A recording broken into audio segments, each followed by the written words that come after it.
Can everyone confirm that if you have downloaded all the mentioned files, so that we should be ready to kick off the installation?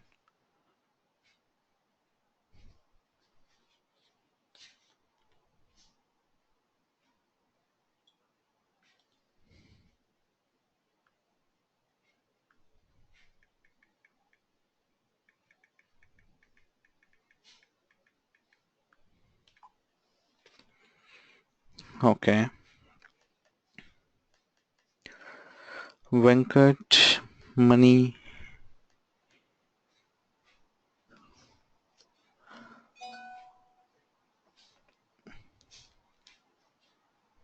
Okay, all right.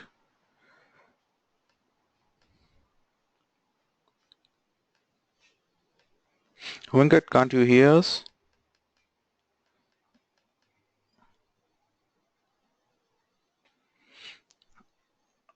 I see among the 5 members, only Ishwar have downloaded the files. So what we do is now uh, we try to install the SQL Server on Ishwar's machine if possible, and if we encounter with any issues, then obviously I will be doing on my machine. So Ishwar, do you mind to share your screen?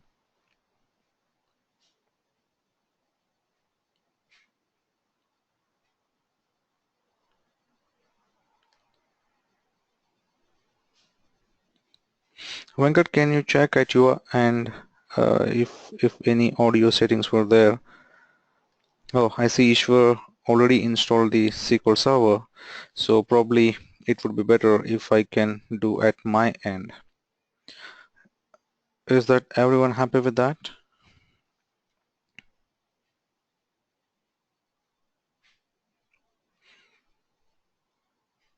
Yeah.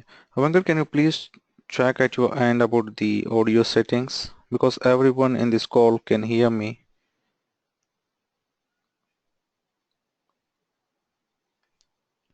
One thing, Venkat, are you connected through a phone or a URL from your laptop? If it is a phone, I advise you to connect through a machine.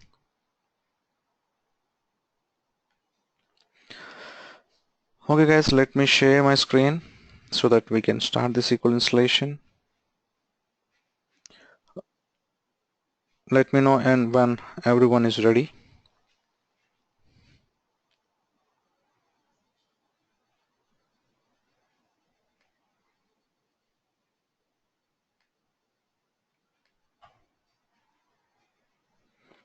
Guys, can you see my screen now?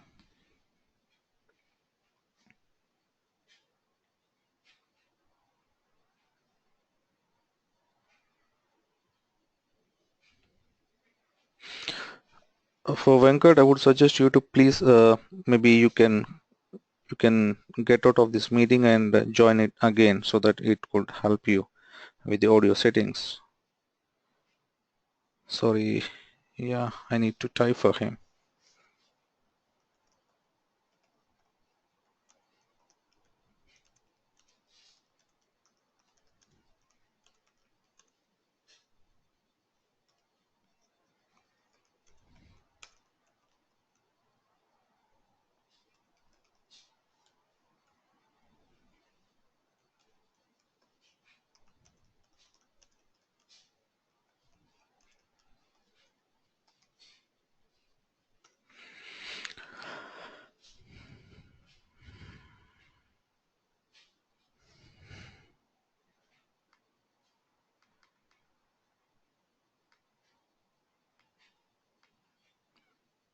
Okay, in the meanwhile, when Venkat rejoins, I would like to show you the files, the one which I have downloaded.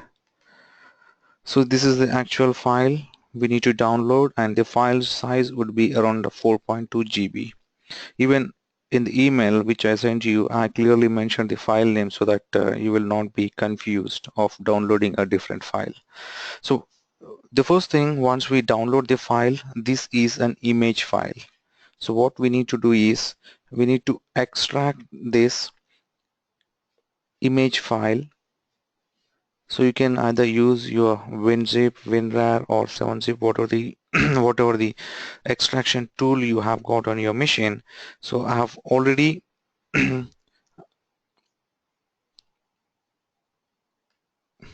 so I have already extracted this file onto a folder.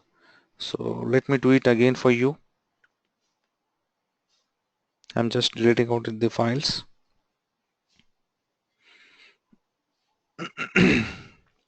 Yeah, so to extract, I'm using a 7-zip tool.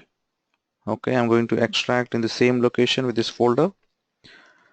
So what it does is it gonna extract all the set of files, the binaries of this SQL Server. Yeah, that's good to hear, Venkat. So you can always try to rejoin whenever you find an issue. Venkat, you haven't missed anything at the moment. I have just extracting the downloaded file, which is of 4.2 GB. So once the extraction being done, we start the SQL installation, and I request you to please, entire installation will be through a wizards. So we need to try to understand what each and every wizard describes, and what are the options we offer is a major points that we need to remember.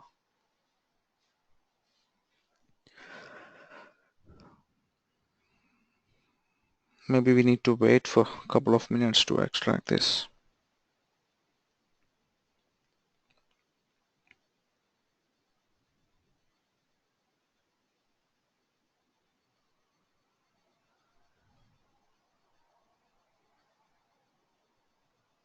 And in the meantime, while it extracts, I heard from Sham that few of you have got some concerns about the timings, the class timings. So is that true?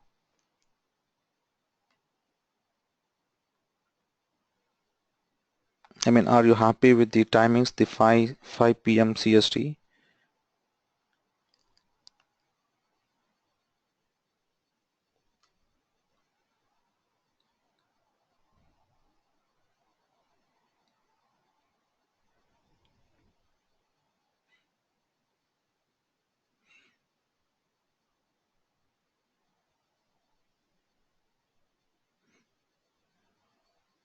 Yeah, then it should be fine.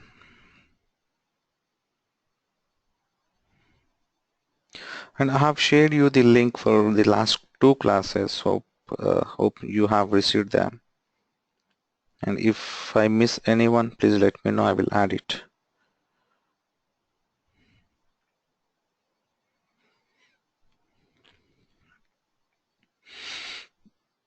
And guys, as we are doing the installation, it might exceed the 1 hour, the class timing. So please bear with me. We can't stop, or we can't pause the installation at middle and continue tomorrow. So just bear with me for 10 to 15 minutes extra today. So once you extract it, these are the files will be extracted onto a new folder, and this is what the set of file. So as we do the installation for any other softwares in our machine, the same way we need to select the set of file, right click on the set of file, and then select run as administrator. Please try to select run as administrator. Most of the times what we do is we just double click on the set of file, but at some point the installation will not proceed further, saying that you don't have proper permissions. So it is it is advised to run the set of file with run as administrator.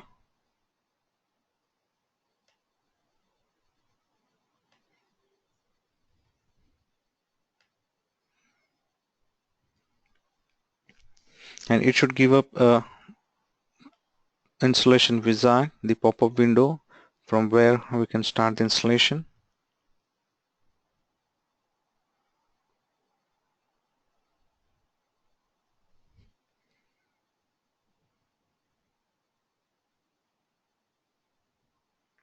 So this is the SQL Server Installation Center. On left hand side you see installation. Select the installation and we have got different types of installations available here. Based upon the server, on what server you are installing the SQL Server, based upon that we'll be choosing the appropriate option. So the first one is if you're installing a SQL Server on a standalone machine. I mean to say simply the example is, the best example would be your laptop, which is a standalone. And the second option is if you are going to install the SQL on a failover cluster. We'll discuss more in our later classes what is a failover cluster, but just at the moment, just think that if the requirement is to install the SQL on a failover cluster, we'll be choosing this one. And the third option is also still related to the failover cluster.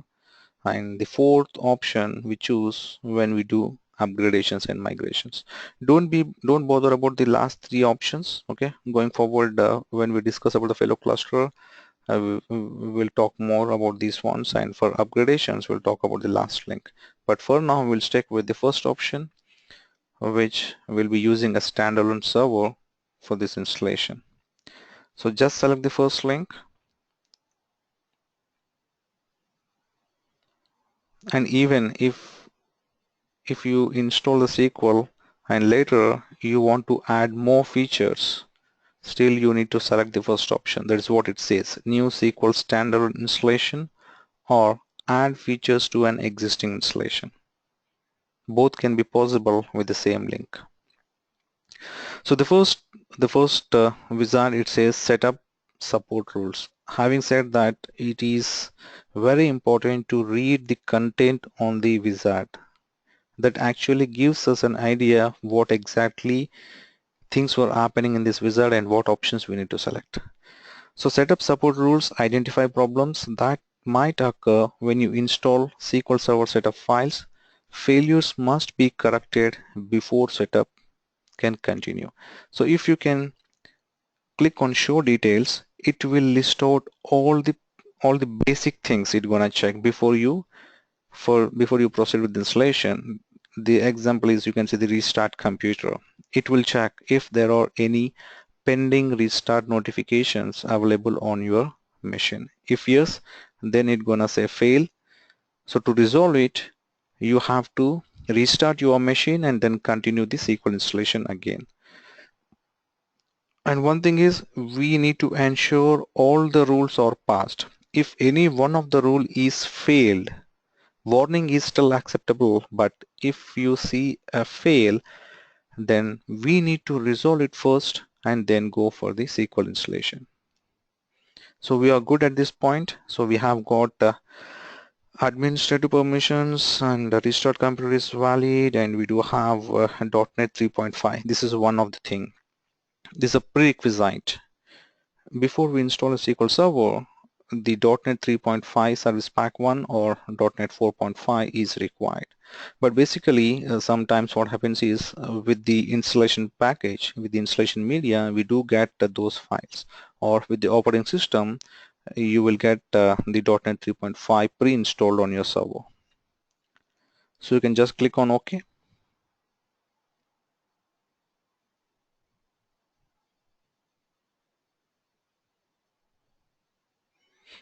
And the installation is one of the main responsibility or activity the DBA does.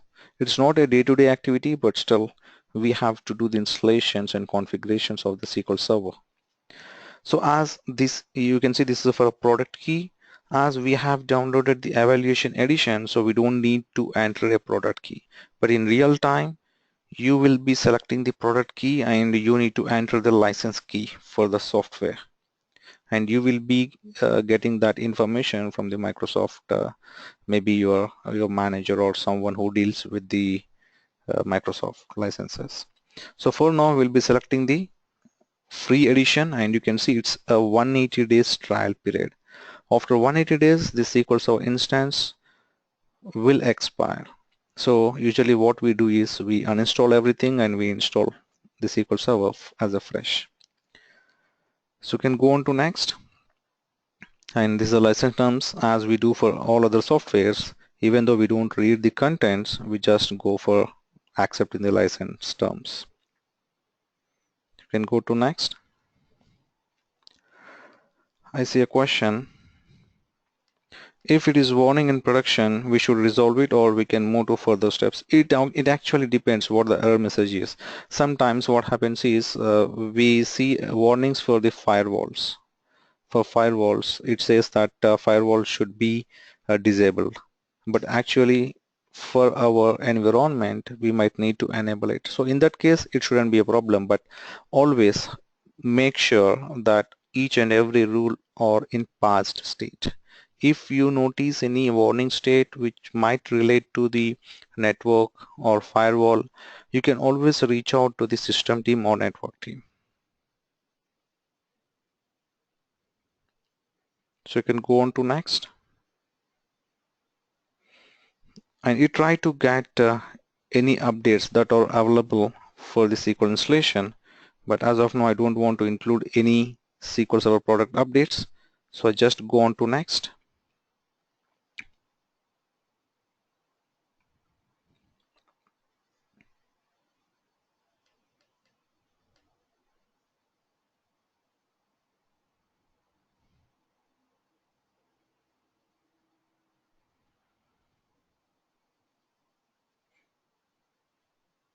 The SQL installation is pretty much cool. You don't need to write any commands or things, but the only point is we need to understand what the options are in the wizard. And if you can understand the installation wizards here, and then probably you can cover all the interview questions that are related to the installation and configuration.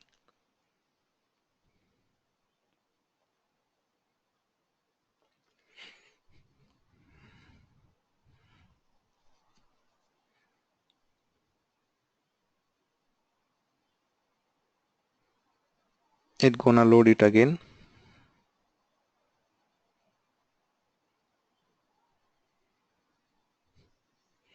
Once the main setup rules are finished, the actual installation will start now. You can see. Yep. So this is what I'm saying. You can see the warning symbol. It's still acceptable. The warning symbol is still acceptable for firewall. You can click on warning to know the more details about this one. What it says is the Windows firewall is enabled. Make sure the appropriate ports are open to enable remote access. Possibly we need I thought of explaining you all these things once we install the SQL Server, but as we are at point of Windows Firewall, so basically once we install the SQL Server and when a user try to connect to the SQL instance, they need to have a port number. Through that port number itself, the connections will be pushed onto the SQL Server. So the default port used by the SQL Server is 1433. This is an interview question, so please make a note of it. The default port of a SQL Server is 1433. Still, we have an option to change the default port to some other thing, but if you don't specify anything specifically, the SQL will take the port number as 1433. So we are good with the Windows Firewall, so it should be fine. We can go on to next. And here, this setup rule. So what type of installation you want to do? Is it SQL Server installation or SQL Server PowerPoint for SharePoint or all features with defaults? The second option is completely different and it is very much related to the Power Pivot for SharePoint. It is about the BI, and we are only going to discuss about the database administrative task and not about the Power Pivot and BI stuff. So we can get pretty much features from the first option with the SQL Server feature installation. So using this option we can install the database engine services which we are about to discuss in these sessions. And we do have analysis services, reporting services, integration services. These three services were not covered by this training, so we majorly discuss about the database engine services. So we go on to next.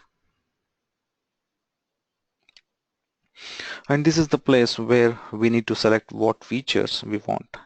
If you remember in our last class, I have said about the editions, the enterprise edition, the standard edition. So this is where it makes a bit different. If you have got some enterprise editions, it might show you more details over here, and even if I select any example, if I select replication, possibly, and it's a rough example, it's not exactly the same point which I'm saying here. To give an example, maybe I want to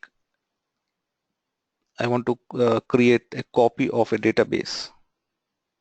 I have a main database which is located at one point, and my requirement is to create a copies of those databases. So if you go for a standard edition, the limit would be around, you can make only 4 copies.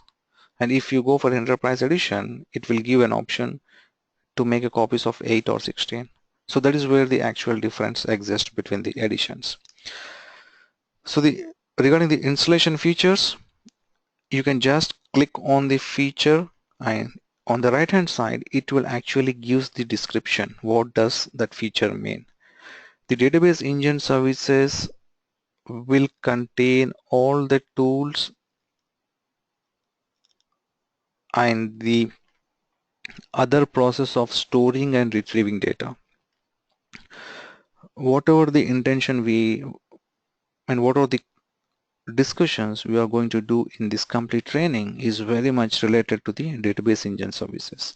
And I will be selecting SQL Server application because this is also a part of our training, and then we don't deal with the analysis services, reporting services, or integration services. Then I will be selecting management tools.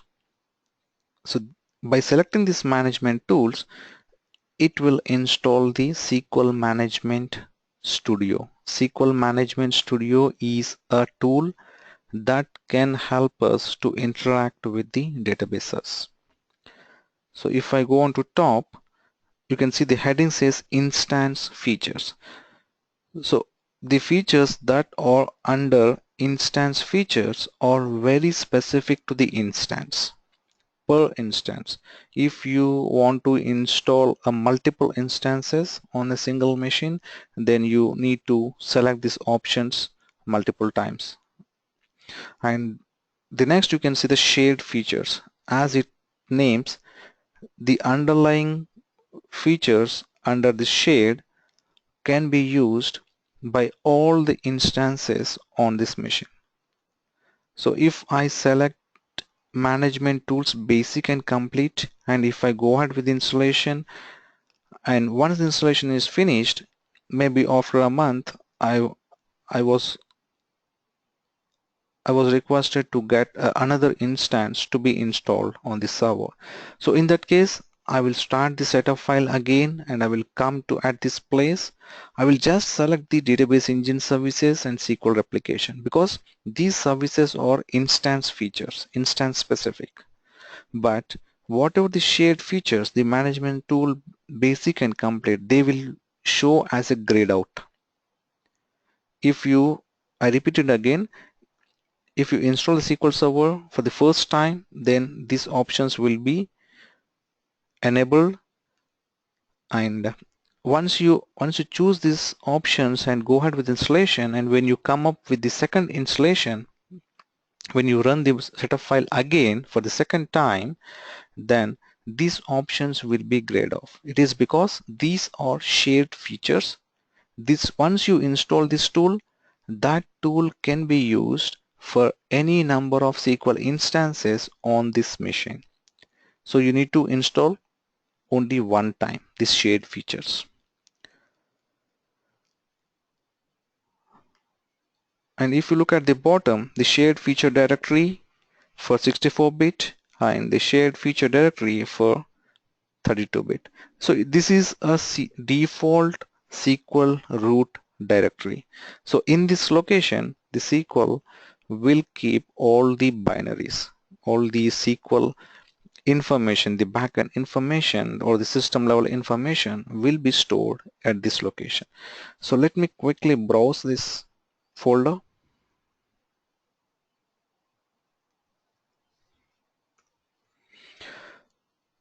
So it got created couple of folders at this location. So this is the default root directory. If someone asks you or if someone use some term saying that what is the what is the SQL root directory? So it should be C program files, Microsoft SQL Server, then it would be MS SQL or 110. What is the version we are installing? I hope 110, you know that 110 means SQL 2012 and 112 indicates SQL 2014. So once we install the features or once we select the features, and one more recommendation is probably everyone usually what they do is when they install even these other features, either they are required or not required, what they do is blindly they select everything, what are the options that come up with the software, but it is a bad practice. If you don't need the analysis service, then don't select it. If you select the analysis services, reporting services and integration services and you are not using them, then unnecessarily these will put some load on your server. So when you install analysis services or other services which are really not required, but still the services are running at backend, will degrade the performance of the server. So please do remember that install only the features that are required by the business. So when you are asked to install any SQL server, then check with the application team saying that do you need any analysis services or reporting services or integration services.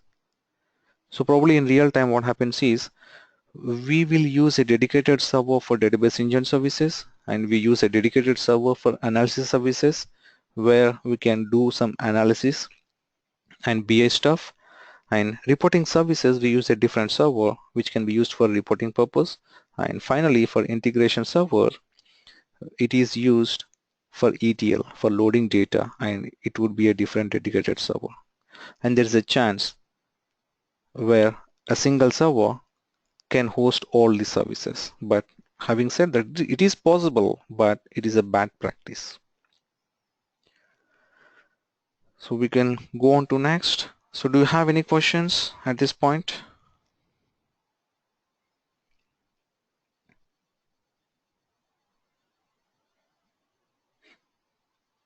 And for this training purpose, I think it should be good if you understand what a database engine service or what a replication. I mean, for replication, we'll see more when we go forward. But if you still want to understand or take a time to read each and everything, then I would leave up to you. When you try to install, you can just select the feature. Sorry, where it is. If you select this feature, it automatically shows the description of this feature on the right hand side. So I have selected database engine service, SQL Server application, and then management tools, basic and complete. Having said that, if you select this management tools and basic and complete, you will get a management studio, that is a tool that can be used to interact with the databases. So we can go on to next.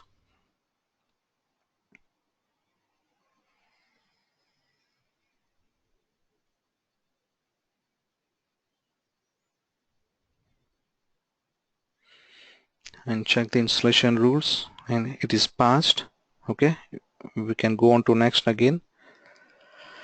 And you can see here this is instance configuration. So we have got two types of instances. Instances is nothing but the best example is a folder. We are grouping a number of databases into a single instance. We call it as an instance. Whatever we are doing is a SQL installation. So once we are done with installation, we call it as an instance. So at this point we have got two instances. One is a default instance, which means once we finish with the installation and we create some databases on that instance, and if a application team asks you that can you provide me the connection string so that I can connect to the databases, I can connect to the SQL server. So what the connection string you give to them, how you want to call your SQL server and how you want to call your SQL server instance name. So that is what this describes. By default, it will select the default instance for the first time. If you want, you can always change it to name instance. But if the default instance is selected, that means your computer name, your laptop name will be used as a SQL instance name. You might get a better understanding once we finish with the installation. What I mean to express you is, once the installation being done, the default instance will use your machine name as a connection.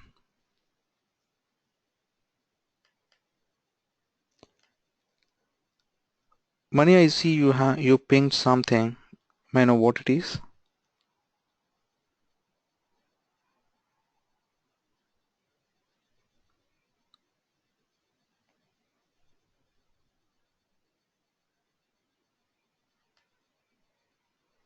Okay, all right.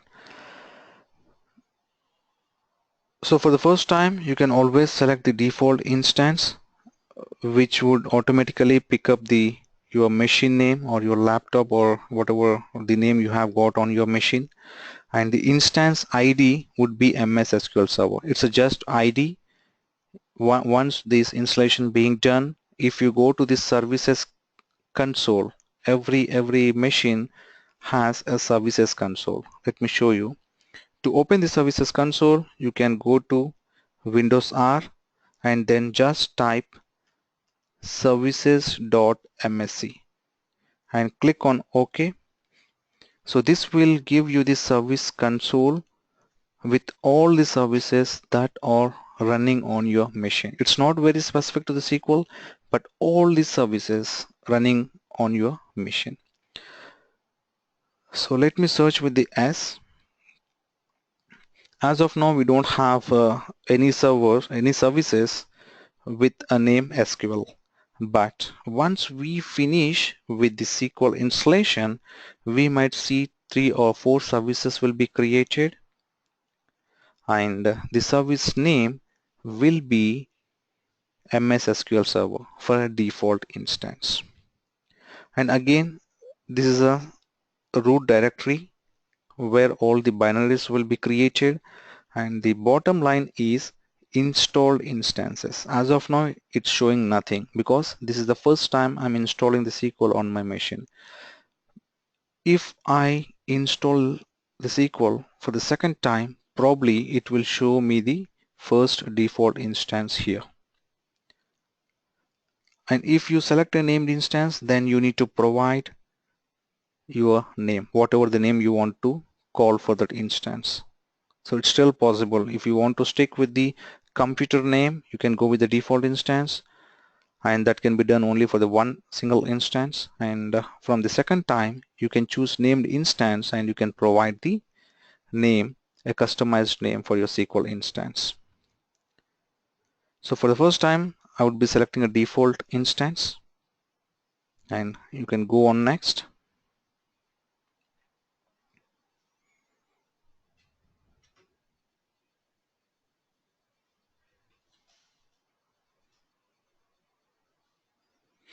And this is a minimum disk space requirement in order to create the binaries. What are these SQL root directory we have seen?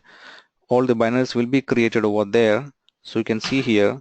So the minimum space required is around 2 GB. So I have got more than enough that. So we are good at this point. So we can safely go to next. And then server configuration. As I said, once we are done with installation, few services will be created. Those services are nothing but the SQL Server Agent service, then SQL Server Database Engine service, and then SQL Server Browser service. So these 3 services will be created on your machine. So once these services created on your machine, they should run under a specific credentials. So if you look at the services that have already got on my machine, you can see the name indicates the service name, and it gives the description, the second column, and the third column, it gives whether that service is running or stopped or disabled. And then the next column is startup type. What it actually means is whenever you restart your machine, do you want that service to be automatically start up or you want manually to run it? So you can, if you choose it automatic, whenever you reboot your server, once the server comes online, the service will also come online. And the last one is log on as. So this is what we are talking about.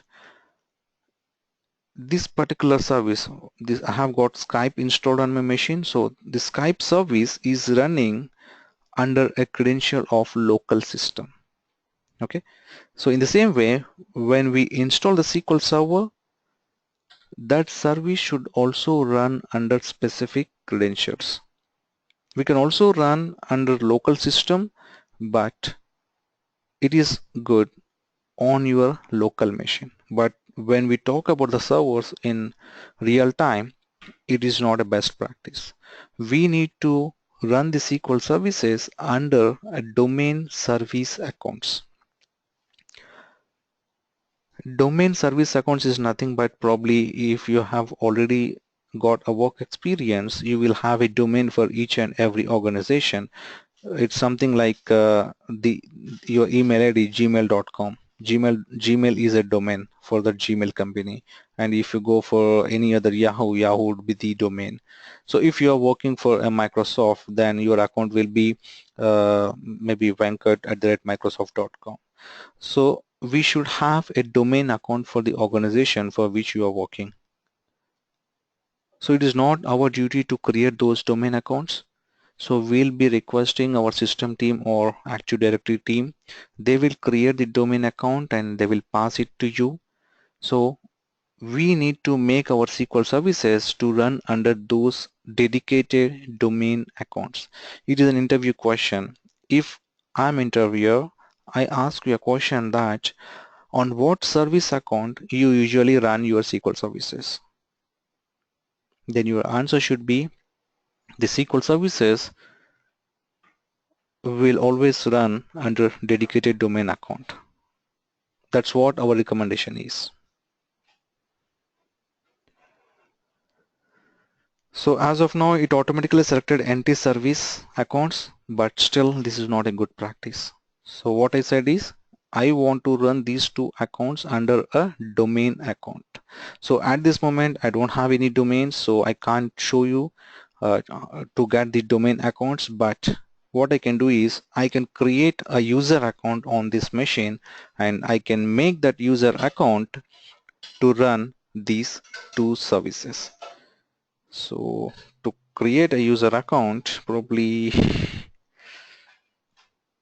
I need to find this one. This is a new OS for me, so please bear with me. I need to find the things.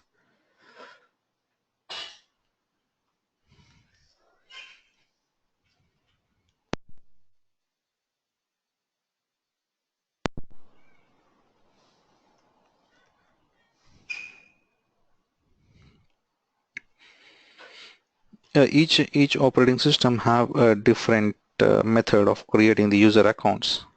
So on control panel, I have a user account.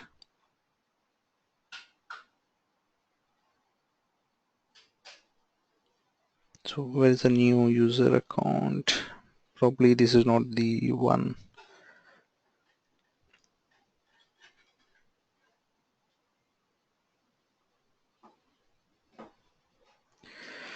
Let me try some other way. Manage.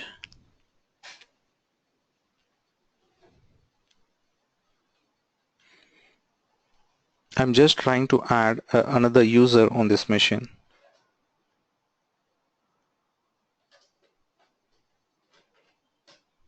No.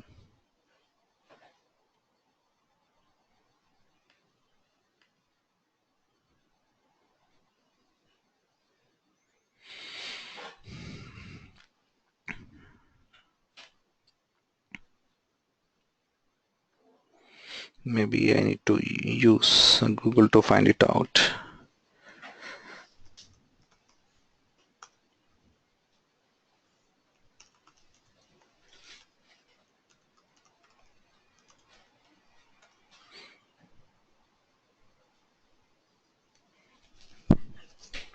Okay, from start, then select settings. Yep. And then it says accounts, then other accounts. So here I have accounts. Then what it is? Other users. Okay. Then add someone else to this PC. So this is where we'll be creating. Having said that, different operating system have a different way of doing this. So if you don't know that, please you can just browse on the Google to find the way.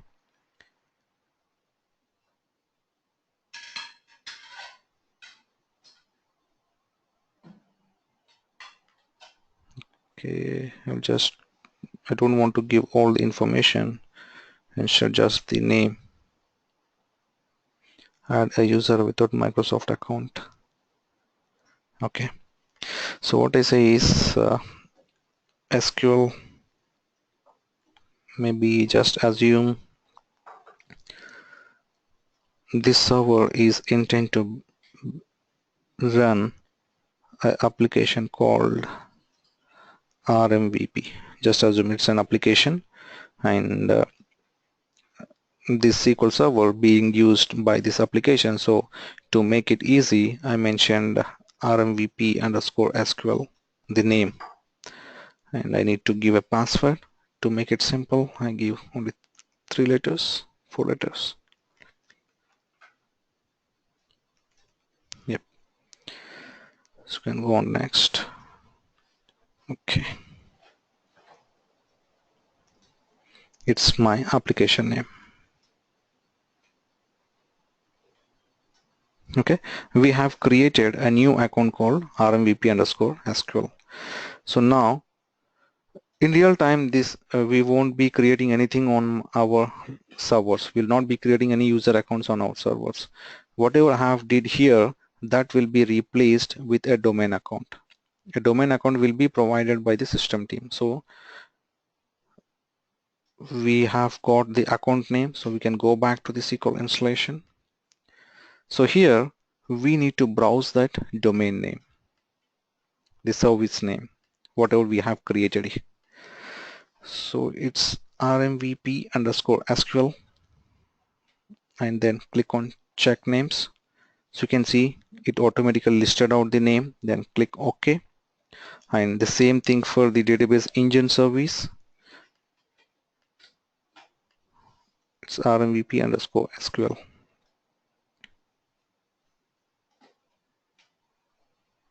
Right.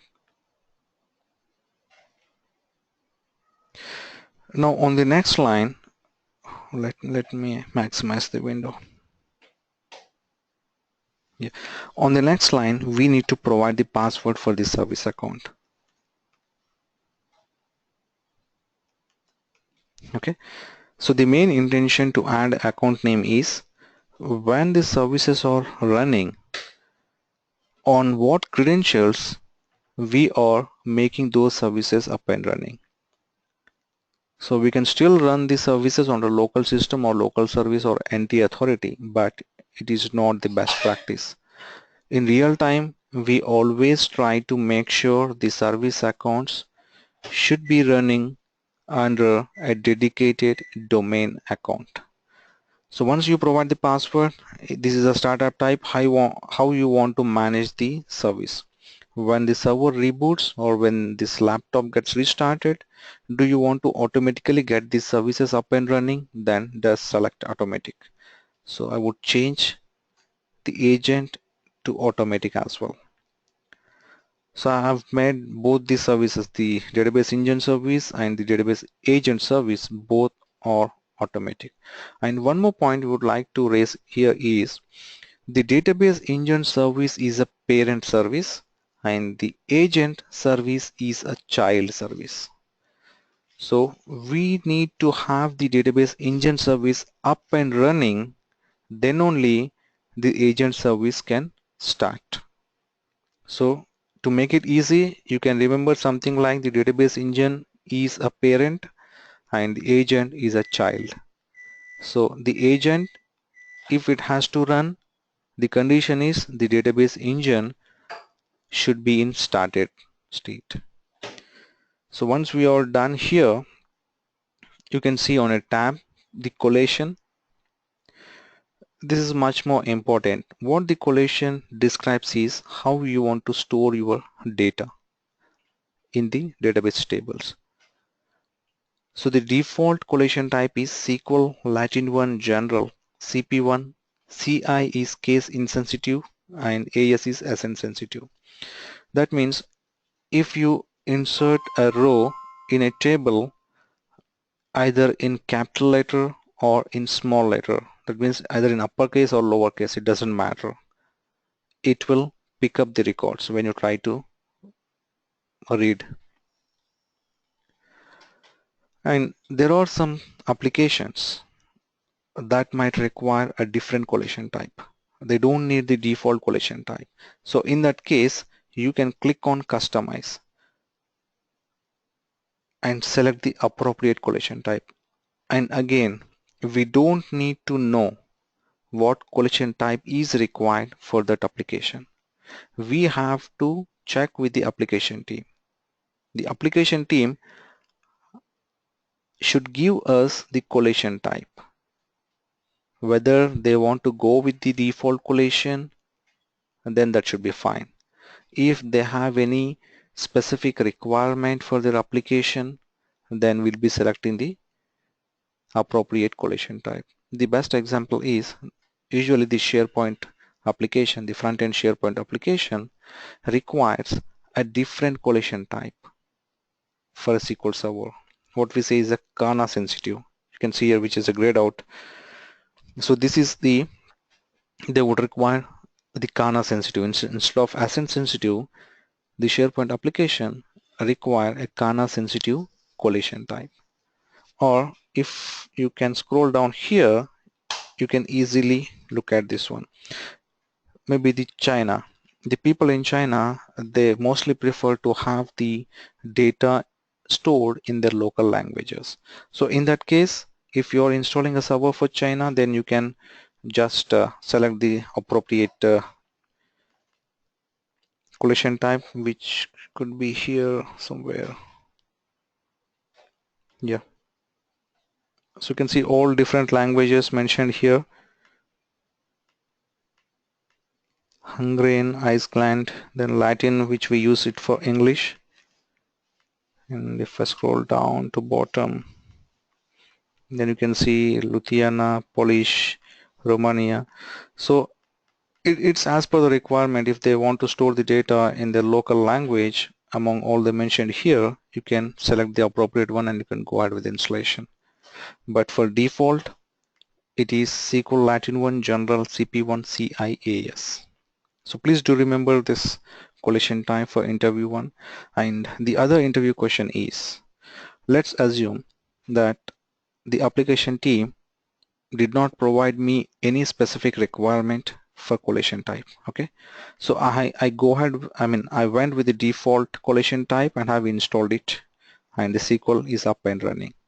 Maybe later after a month, the application team, they identified that the collation doesn't meet their requirement. They would like to have a different collation type, and they will come back to DBA and they will request us, oh, we forgot to tell you that we need a different collation type. Can you please change it now? The answer is yes, we can change it, but it is not a easy process. We need to completely rebuild this system. I mean to say, when I say system, it is SQL software. We need to rebuild the SQL system databases. So when we rebuild the system databases, it's nothing but we are doing a fresh SQL installation. So that is the reason it is always good to check with the application team who are requesting the server to see if they have any specific requirement for a collation type. So you can go on to next. So any questions till now?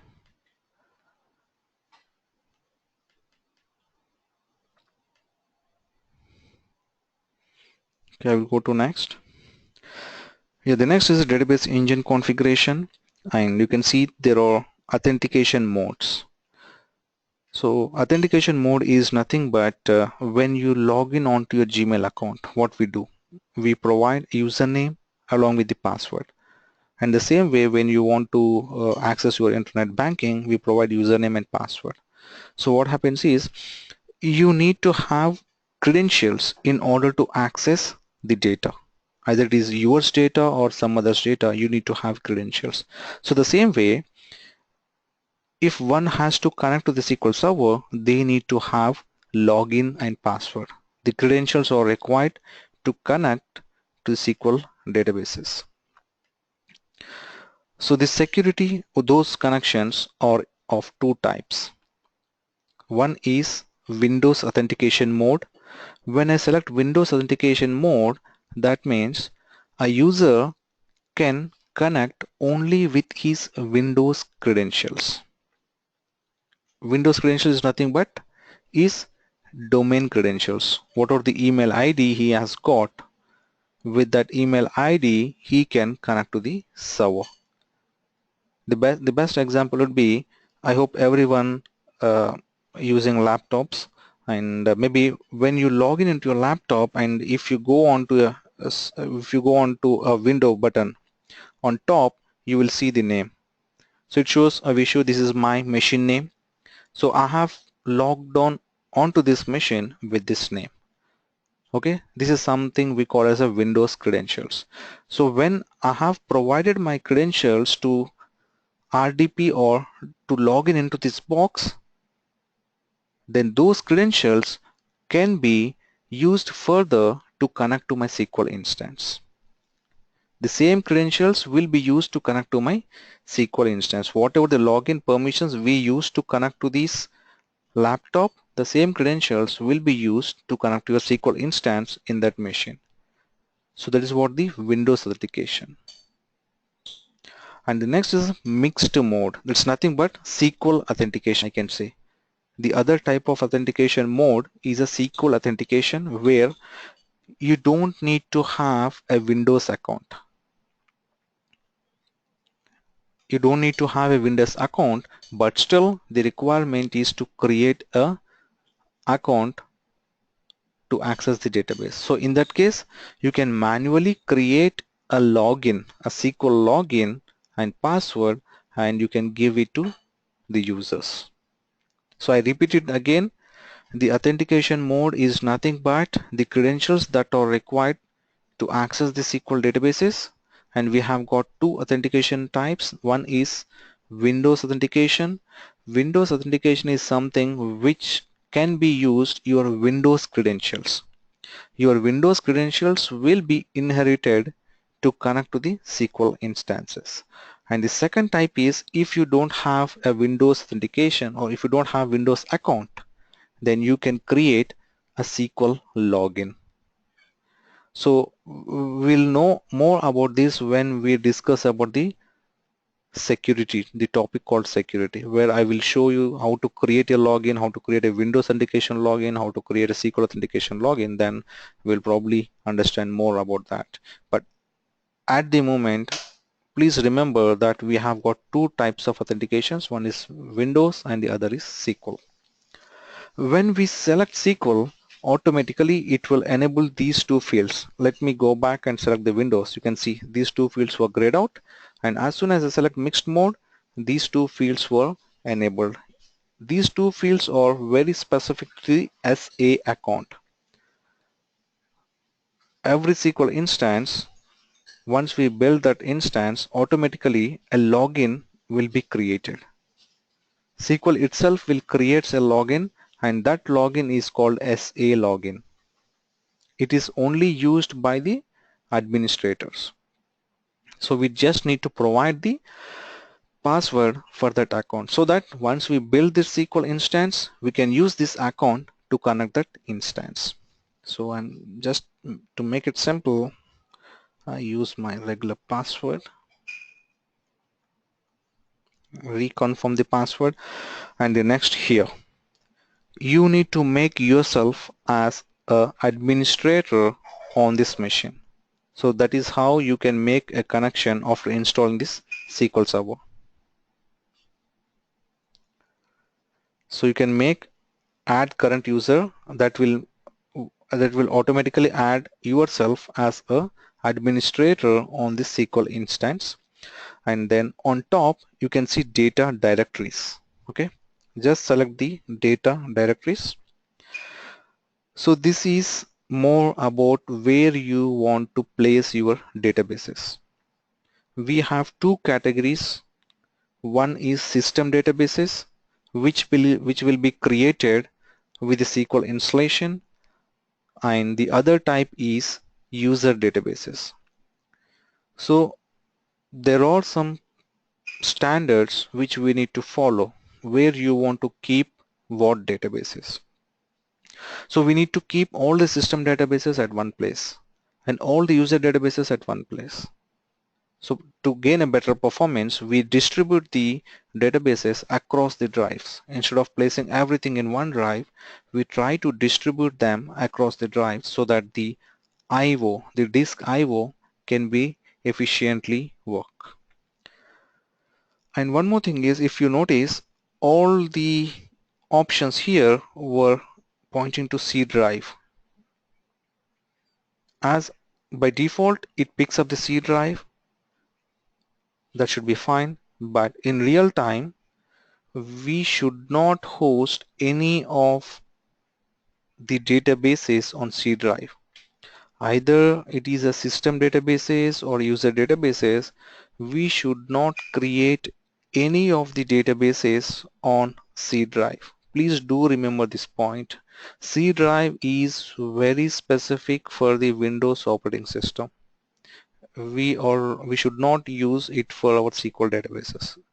The example is, or the reason behind saying this is, if you try to create all your databases on C drive, and obviously maybe after a few days, if the data coming onto the databases and the databases grow huge and huge, and at some point your C drive will get full, and as our operating system still exists on C drive, it leads to the system crash.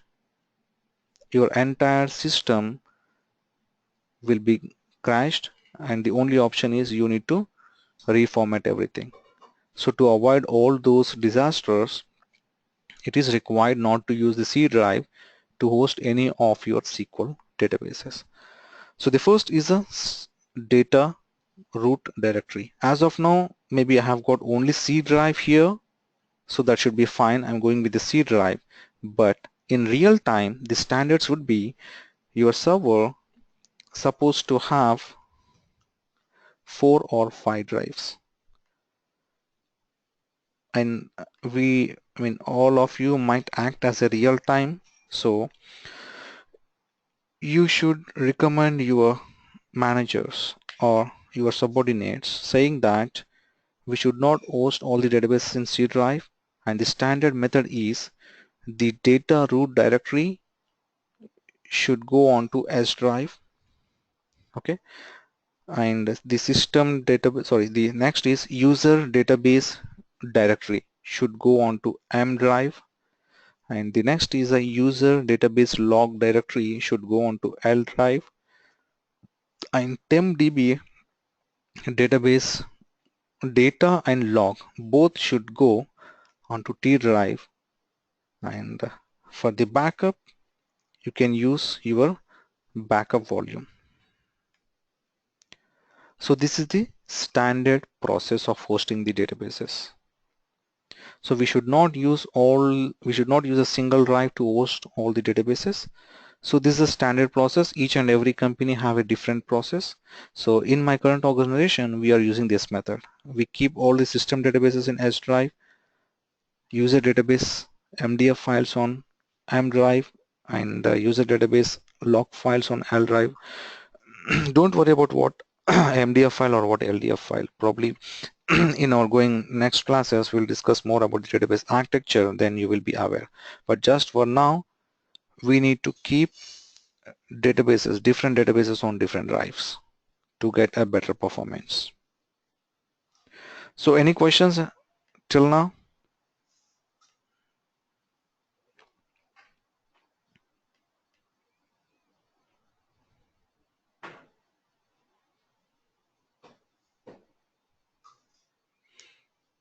Nitin, have you got any questions or are you happy with this?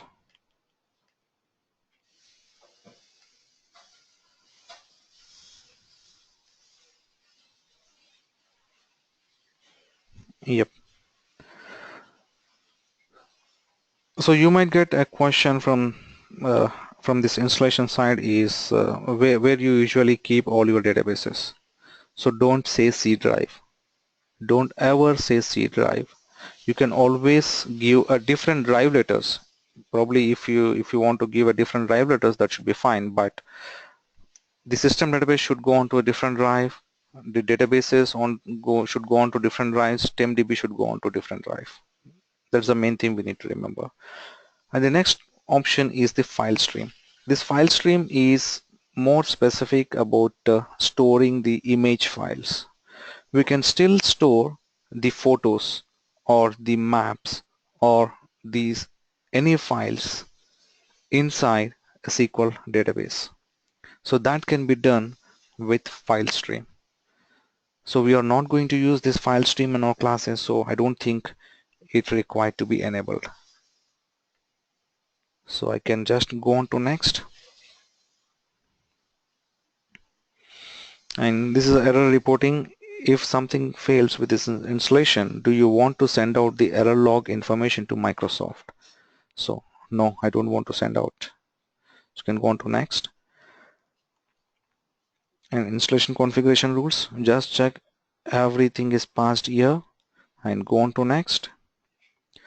And this is a summary. We are now ready to install the software. Till now we have selected the options. We haven't installed, but we have selected the features and options. And now you can, if you want to reconfirm, just go through this summary and what are the path you are seeing here. This is very important. It is because once I click install here, then the installation begins, and it might take around maybe probably 10 minutes of time. And assume if the installation has got failed at 50%, and this wizard will not give you the exact error message why the installation got failed. So you need to go to this path. The installation progress will be recorded in this path. It's SQL root directory under setup bootstrap, then folder called log. Inside this log you will have a file called summary. So let me show you that. I can quickly browse that folder path.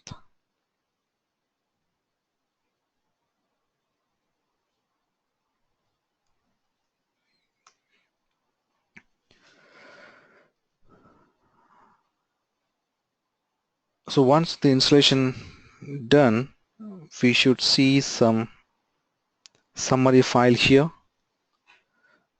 So if the installation gets failed, you always come to this folder, the setup bootstrap under log, and you can check the things why the installation got failed.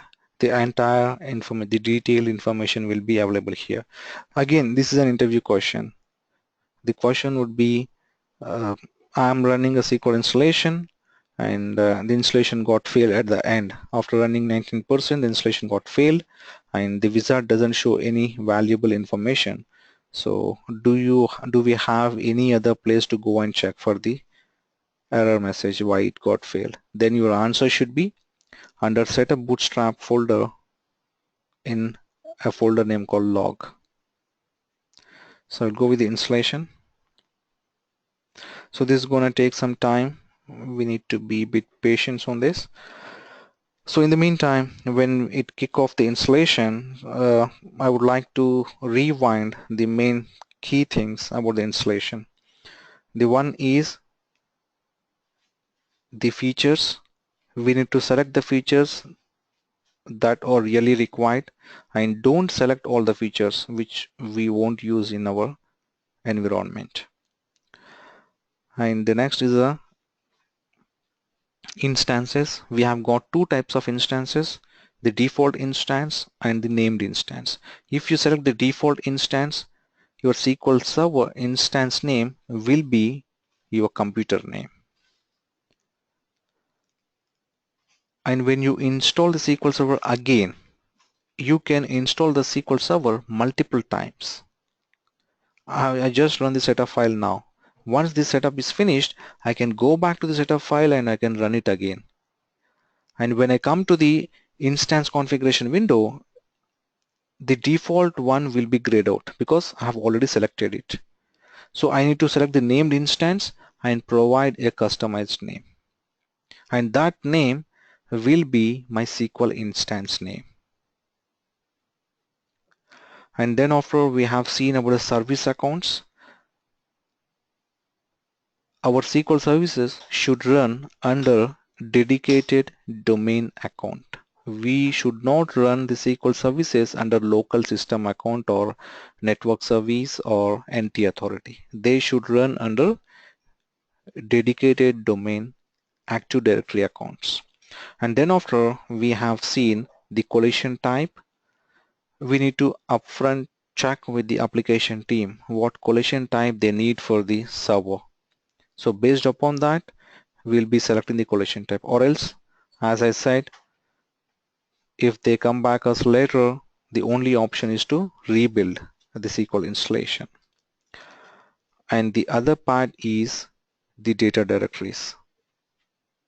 We are not supposed to create any of our databases in a C drive. So as per the standards, each company will have a different standard process, but as you will be going as an experienced candidate, so I hope you can use the same standard process which I have shown here. One drive for system database, one drive for user database, one drive for TempDB.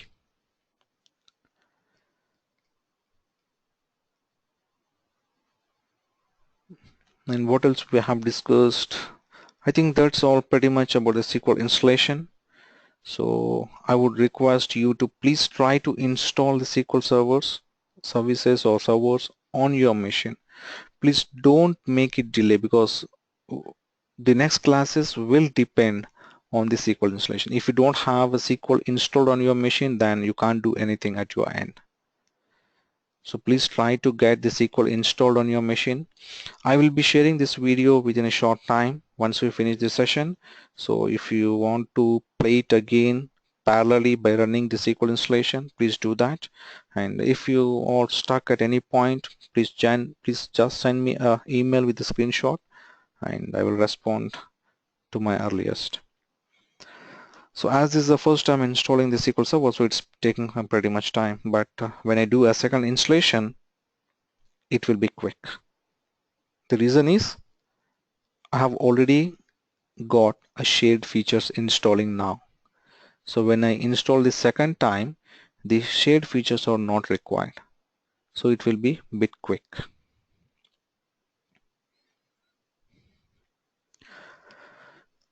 And once we install this with this basic version, then the next thing is we need to apply the service pack.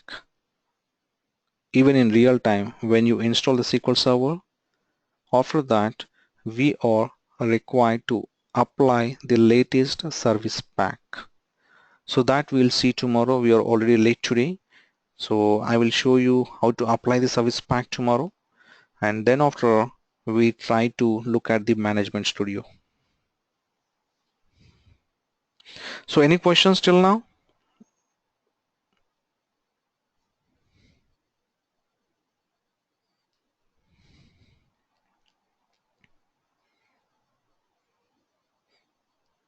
Please don't hesitate for any question if you have. Ishwar, I see your question. Can you tell me once again what does system database contains? We have a separate session to discuss about what system databases and what user databases contains. At this time, we are just configuring the installation and configuration, but maybe in our next class we'll discuss about these system databases, what exactly each system database contains. So don't bother about that now.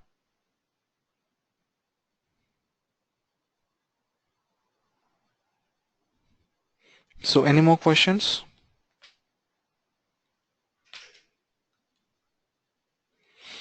Kaushik, Nitin, Venkat.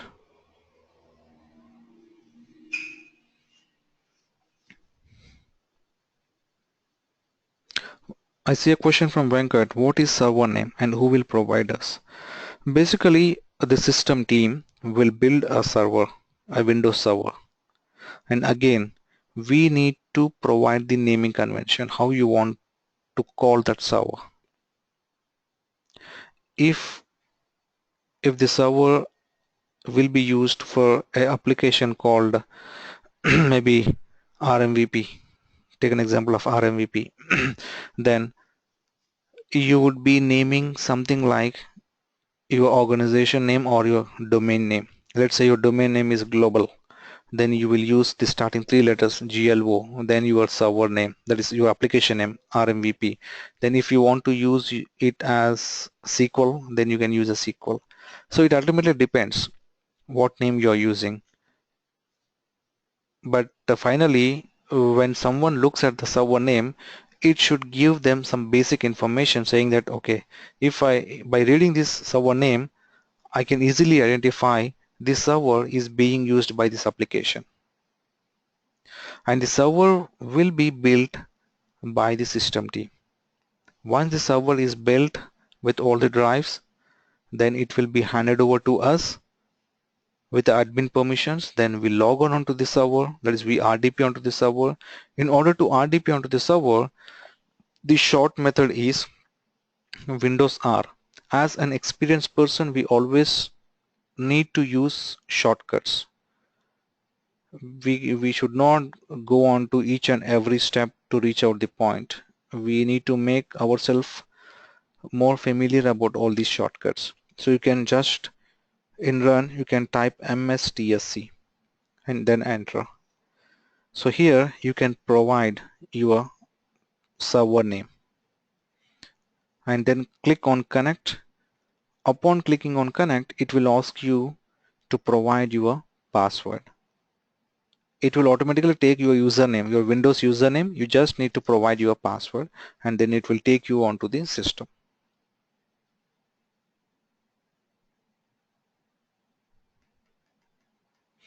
Venkat, did I answer your question?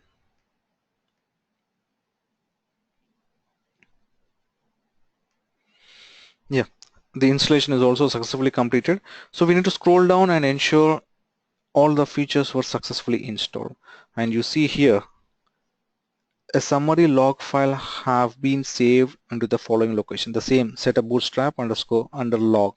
So you can click on this to check what the progress it recorded. It should be okay with the notepad. So you can see the history information or the log record, when the installation started and when the installation finished and what's the machine name, and then after what you are installing, it's a SQL 2012, and where's the setup file located, and then what is the service account you used and what is the collation type used. Everything will be stored in this file. So that is what I said, if the installation fails, you still need to go onto this path. So please do remember at least this folder name, setup bootstrap, for interview purpose. So you can click on close, and with this we have done with the installation of the SQL.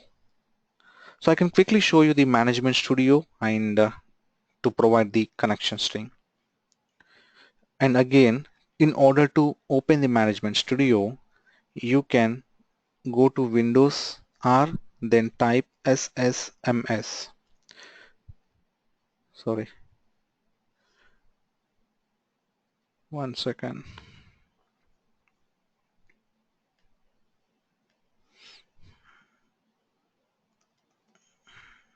Yep. Maybe from this version, I mean to say in Windows 10, it's not allowing me to search as SSMS, but in your real servers, you should easily connect using SSMS in your start window, in run window. But still, in these type of servers, if you have got Windows 10 or any other operating system, the other way to open is just type Management Studio, and the top one, it will give you the option. You can just click on this. And the other way is you can go to Windows and then all apps, and you can scroll to bottom. We already have on top, but you can still see other options that are related to your SQL. You can see this all the related to the SQL, and we will be having a SQL configuration manager as well. Yeah, I need to show you the services. While I was installing the SQL server, I said services will be created, right? So just refresh this window, and now you see there are two services, totally three services are created. We do have a VSS writer, but it's not really required for our discussions now. But these two services are used in order to keep your instance running. If these two, you can see these two services are running at the moment. If any of these server is in stopped, I mean this, if these services are in stopped, then you are unable to connect your SQL instance. Okay, this is the Management Studio. I will be finishing in a couple of minutes of time. Just want to show you the things here. So this is the Management Studio, and using this tool we interact with the backend databases. So this is the server name. I have selected default instance, so my machine name is desktop hyphen some alphanumeric number. So it automatically picked up this name, and again you can see the Windows authentication. As it is a Windows authentication, it automatically picks up my name. You can see a Vishu. It is the credentials that I have used to log in onto this laptop. So it automatically picks up that thing, and you can just click on connect. So it makes a connection to a SQL instance. So this is how it looks like, and from next day onwards, maybe from tomorrow we'll be doing a service pack, and then we do other configurations, and probably in our next to next class we'll deal about the other specifications on this one. But 99% of the time the DBA will spend on this tool. So once we start using this tool, you will be very much familiar. Okay guys, that's it from my side. I don't want to take much time today. So if you don't have any questions, we can wind up the call. And as I requested, please try to install the SQL today itself, because it would be tough for you if you make delay, because probably from tomorrow or day after tomorrow we'll be discussing about all these things inside the Management Studio. So you need to have SQL installed to get this Management Studio, and do it 2 times. Install 2 SQL instances, one with the default instance, and run the setup file again, and you can select the same options, and the only difference is you need to select named instance and provide a name. That's it. And you can always drop me an email if you're stuck at some place with installation, and if possible we try to troubleshoot in our next class. Okay guys, if you don't have any questions, I will close the call now, and we'll be back tomorrow.